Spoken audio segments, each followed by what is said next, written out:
खबर बंगाल की सियासत से, जहां ममता बनर्जी की पार्टी में जारी सियासी उथल-पुथल के बीच टीएमसी के कांग्रेस में विलय को लेकर अटकलें जोर पकड़ चुकी हैं। वहीं बुधवार को राज्यसभा सांसद सुष्मिता देव भी पार्टी का दामन छोड़ चुकी हैं। पूरी खबर देखिए इस रिपोर्ट में। मैंने आज सुबह सर्वभारतीय तृणमूल कांग्रेस के सदस्यता से मैंने रेजिग्नेशन दिया है और राज्यसभा सीट भी मुझे पार्टी ने ही दिया था। तो अगर पार्टी छोड़ा है तो राज्यसभा की सीट भी छोड़नी चाहिए। और इसके कारण मेरे व्यक्तिगत है, राजनीतिक भी है। बंगाल चुनाव में हार के बाद ममता बनर्जी की पार्टी टीएमसी टूट की जिस कगार पर आकर खड़ी है, वहां से पार्टी के अस्तित्व को बचाए रख पाना ममता बनर्जी के लिए एक बड़ी चुनौती है। नौबत तो यहां तक आ चुकी है कि बंगाल में एक दूसरे के खिलाफ चुनावी मुकाबले में उतरने वाली कांग्रेस और टीएमसी के विलय की भी चर्चा अब जोर पकड़ चुकी है।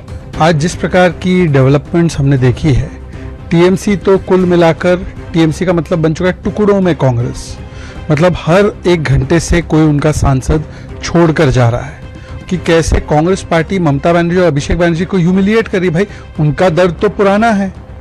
उनका दर्द ये है कि भाई 98 में कांग्रेस को तोड़कर ममता बनर्जी ने टीएमसी बनाई। राहुल गांधी को कहा कि तुम टीआरपी बढ़ाते हो बीजेपी की।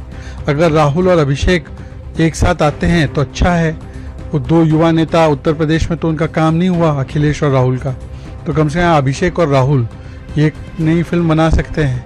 दरअसल पश्चिम बंगाल विधानसभा चुनाव के बाद से ही तृणमूल कांग्रेस मुश्किल दौर से गुजर रही है। 15 साल तक बंगाल की सत्ता पर काबिज रही ममता बनर्जी की पकड़ उनकी ही पार्टी पर ढीली पड़ चुकी है। ममता बनर्जी की पार्टी तृणमूल कांग्रेस टीएमसी में लगातार टूट जारी है। टीएमसी के लोकसभा में 28 में से 20 सांसद और राज्यसभा में 13 में से 2 सांसद यानी कुल 22 सांसद टूट चुके हैं।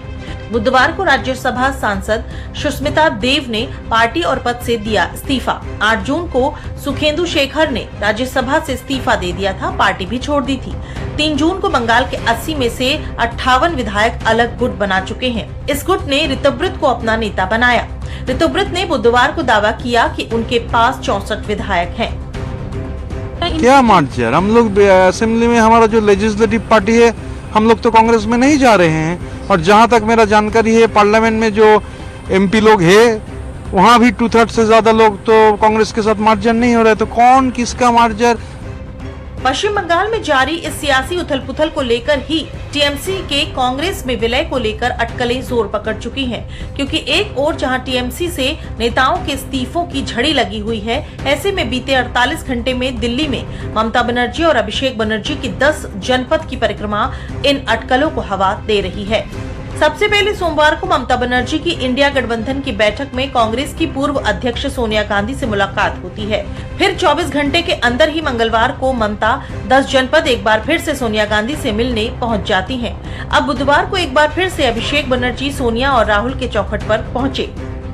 ऐसे में सियासी गलियारों में से ये कयास जोर पकड़ चुके हैं कि क्या टीएमसी और कांग्रेस में कुछ खिचड़ी पक रही है या फिर ममता बनर्जी ने बची कुची टीएमसी को कांग्रेस में विलय का प्लान तैयार कर लिया है।